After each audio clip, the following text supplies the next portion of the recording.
10월 8일 법률방송 로투데이 시작하겠습니다. 첫 소식입니다. 내일은 제572회 한글날입니다. 저희 법률방송이 연중기획으로 일제, 잔재 표현 등 어렵고 황당한 법률 용어를 바꾸자는 보도를 지속적으로 해드리고 있는데요. 관련해서 법제처가 지난 3개월간 일반 시민들을 대상으로 알기 쉬운 법령 만들기 국민 아이디어 공모를 진행했는데 정말 황당한 법률 용어들이 많이 접수됐다고 합니다. 오늘은 그 가운데 공모제에서 입상한 단어 3개 정도만 전해드리겠습니다. 은혜일, 변태 설립 사항, 엑셀러레이터 이렇게 3개입니다.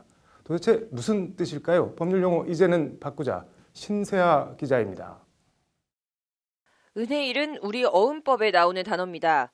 어음법 제74조, 은혜일은 법률상으로든 재판상으로든 인정하지 아니한다는 조항이 그것입니다. 한자를 보면 은혜를 입다, 은혜를 베풀다 할 때 은혜와 날일자를 씁니다. 한자만 놓고 보면 은혜를 받은 날이라는 건지 은혜로운 날이라는 건지 도무지 무슨 날이라는 건지 그 뜻을 종잡을 수가 없습니다. 더 황당한 건 상법 제290조, 변태 설립사항 조항입니다. 변태스럽다, 변태 성욕자 할 때 변태와 같은 한자를 씁니다. 관련 조항을 보니 발기인이 받을 특별 이익과 이를 받을 자의 성명은 정관에 기재함으로써 그 효력이 있다는 등의 내용이 나옵니다. 변태 설립사항, 변태를 뭘 어떻게 설립한다는 건지, 뭐에 대한 설립사항이라는 건지 아리송하기만 합니다. 일반 시민들이 당연히 그 뜻을 알리 만무합니다. 내 법을 조금 아는데 거기서 못 봤어. 감사합니다. 전직 세무사가 모르면. 아 진짜요?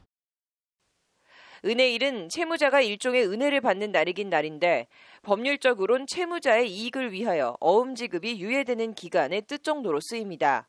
즉 은혜일은 인정하지 아니한다는 해당 어음법 조항은 임의적 지급 유예는 인정되지 않는다로 순화해서 고쳤어야 합니다. 변태 설립사항의 변태는 본래 상태가 변하는 상태 정도의 뜻에서 파생된 말로 법률적으로는 회사 설립과 관련된 사항들 가운데 회사의 자본적 기초를 약화시킬 우려가 있는 사항을 지칭합니다.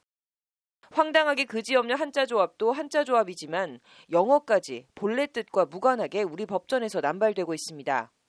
중소기업 창업지원법에 나오는 엑셀러레이터라는 단어가 대표적입니다. 제19조의 2, 엑셀러레이터의 등록 등 조항을 보면 엑셀러레이터는 다음 각 호의 요건을 모두 갖추어야 한다는 조항들이 나옵니다. 이 법에서 엑셀러레이터는 초기 창업자 등의 선발 및 투자 등을 주 업무로 하는 일종의 창업 기획자를 지칭합니다. 하지만 일반 시민들은 엑셀러레이터 하면 자동차 엑셀, 가속장치를 연상하지 창업 기획자를 떠올리는 경우는 거의 없습니다. 보신 적 있으신가요? 아니요. 전혀 없어요. 뜻을 모르시겠어요? 한자든 영어든 공무원이나 입법자들이 법전에 말 그대로 갖다 붙이면 법령 용어가 되는 황당한 현실. 법제처가 황당하고 어려운 법률 용어 국민 공모를 시행한 이유이기도 합니다. 법령 용어 정비 과정에서 이제 국민들이 직접 참여하시고 공모제는 이제 매년 시행할 계획이고 그리고 저희 어려운 법령 용어 신고센터라고 또 그 게시판을 통해서 또 어려운 용어가 있으면 이제 개선 의견을 뜻을 모르겠는 건 둘째치고 차마 두고 볼 수 없는 황당하고 민망하기까지 한 법률 용어. 꼭 내일이 한글날이어서가 아니라 이제는 정말 바꿔야 하지 않을까요? 바꿔야 합니다. 법률방송 법률 용어 이제는 바꾸자. 신세아입니다. 이명박 전 대통령에 대해 1심 재판부가 지난 금요일 징역 15년의 중형을 선고했는데요. 직권남용 혐의에 대해선 전부 무죄가 선고됐습니다. 같은 날 법원은 김기춘 전 비서실장이나 조윤선 전 정무수석, 최경환 의원 등에 대한 직권남용 혐의에 대해서도 모두 무죄를 선고했습니다.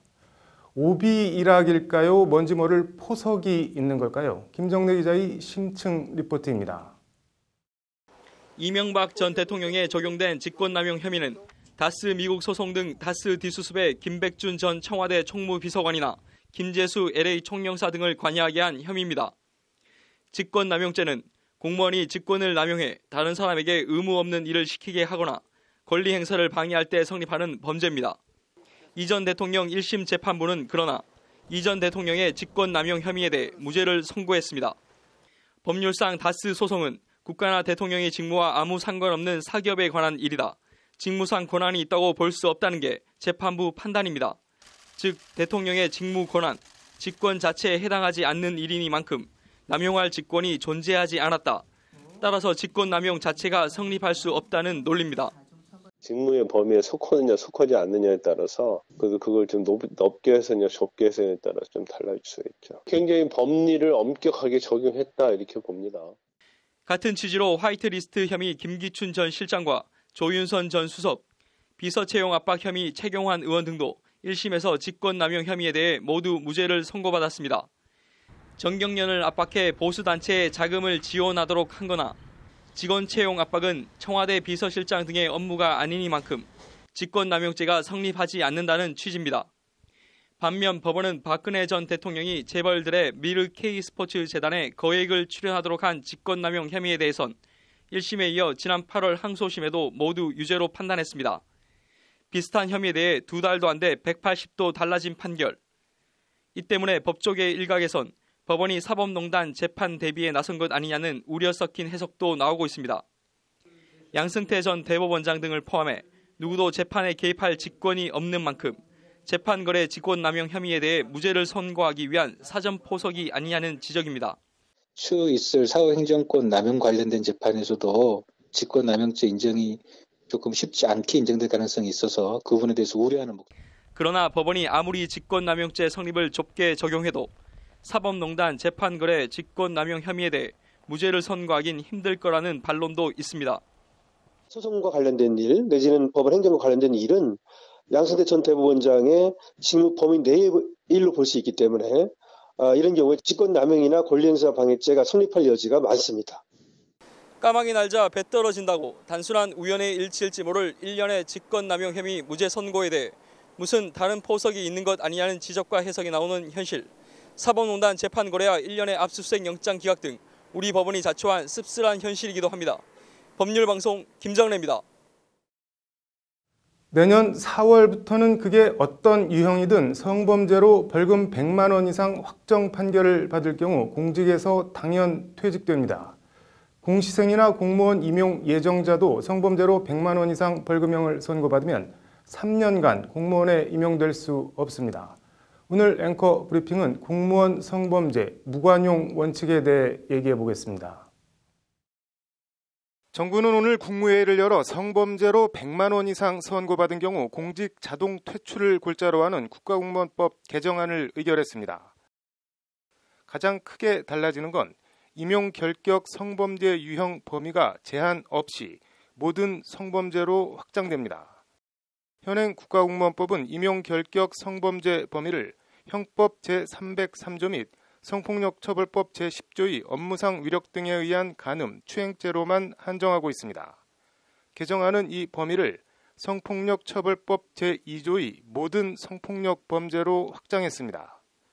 개정안은 또 임용 결격 성범죄 형량을 300만 원 이상 벌금형 선고해서 100만 원 이상으로 하향 조정했습니다. 개정안에 반영된 성폭력처벌법 제2조에 규정된 성범죄들을 찾아보니 이런 것들입니다. 음행, 매개, 음화, 제조, 반포, 공연, 음란죄, 약취, 유인, 인신매매의 죄 중 추행, 간음, 성매매와 성적 착취, 강간, 유사강간, 강제추행, 준강간, 준강제추행, 미수범, 강간 등 상해치상, 강간 등 살인치사, 업무상 위력 등에 의한 간음, 미성년자에 대한 간음, 추행, 강도강간, 특수강도강간 이런 것들입니다.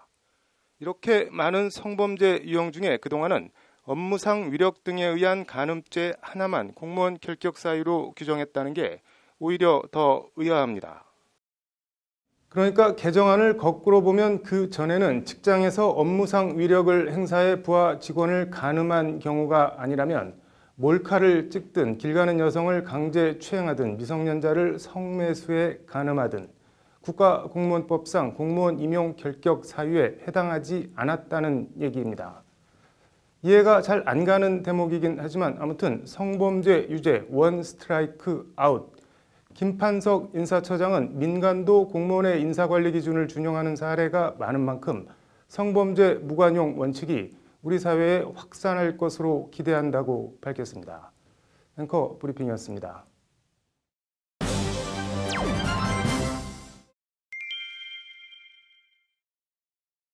조국 청와대 민정수석이 오늘 법원 행정처 폐지 등 사법개혁은 시대적 과제라며 국회가 매듭을 지어야 한다는 글을 자신의 페이스북에 올렸습니다.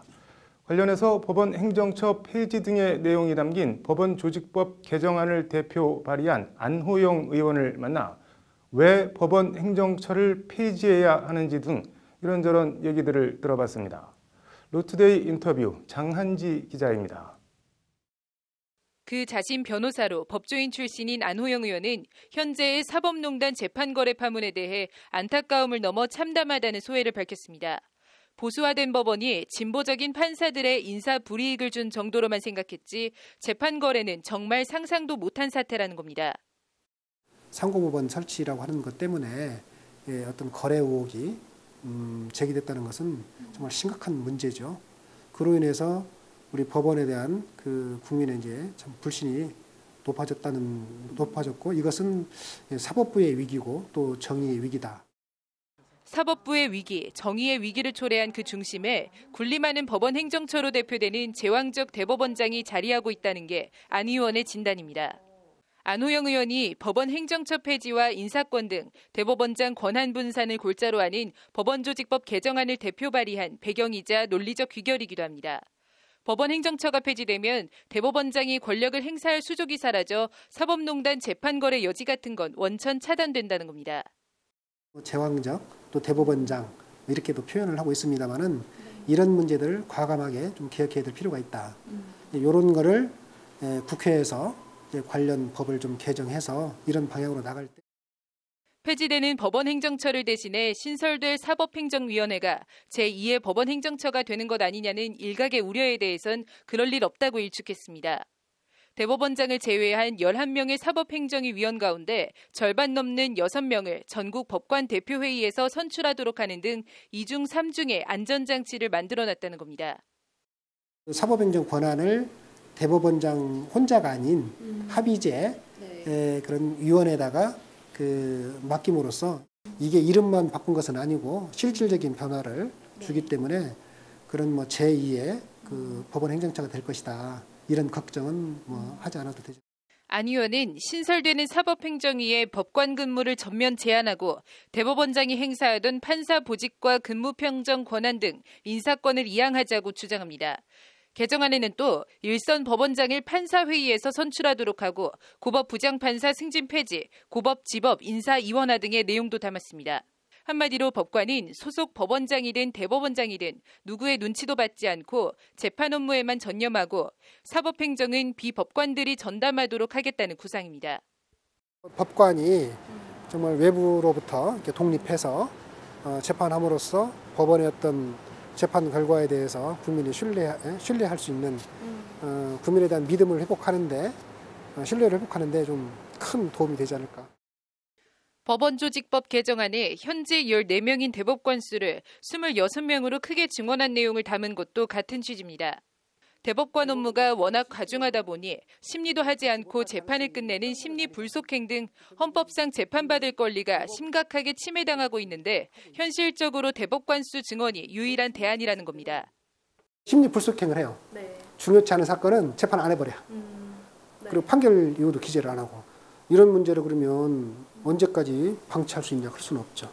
인터뷰를 진행하는데 안 의원의 책장에 있는 여러 법조 관련 서적 가운데 동굴 속에 갇힌 법조인이라는 책이 눈에 들어옵니다. 전관예우와 법조 브로커, 급행료 관행 등 판검사와 변호사, 법조계의 일탈 사례를 꼬집고 있는 책입니다.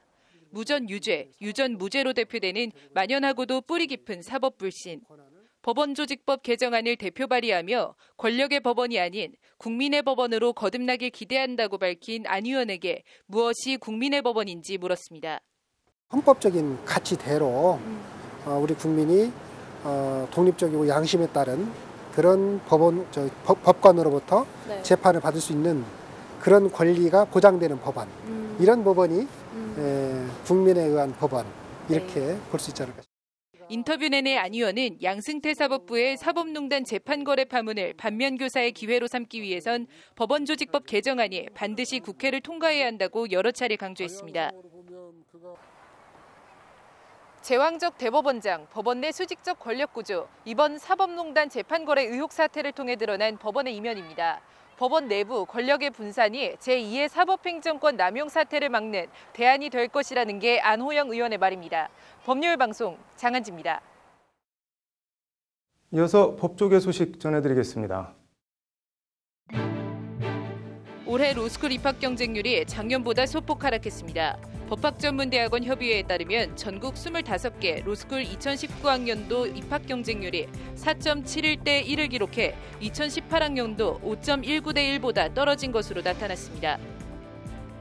법무부가 오늘부터 외국인 고액 투자자, 우수인재, 특별 공로자 등에 한해 영주 자격 신청 시 2주 내에 신속하게 부여하기로 했습니다. 영주 자격을 획득한 외국인은 체류기간 연장 허가, 재입국 허가 면제 등의 혜택을 받게 됩니다. 민감용 경찰청장이 오늘 기자간담회에서 검경 수사권 조정 입법을 위한 국회 논의가 지지부진한 상황에 대해 조만간 사법개혁특별위원회가 열리고 금년 안에 입법이 이뤄질 것이라 생각한다고 말했습니다. 현직 부장검사가 도봉산 암벽 등반 중 추락해 숨진 사건과 관련해 경기 의정부경찰서는 등반 리더격인 A씨가 매듭을 제대로 해주지 않아 풀리면서 추락한 것으로 확인돼 A씨를 과실치사 혐의로 입건했다고 밝혔습니다.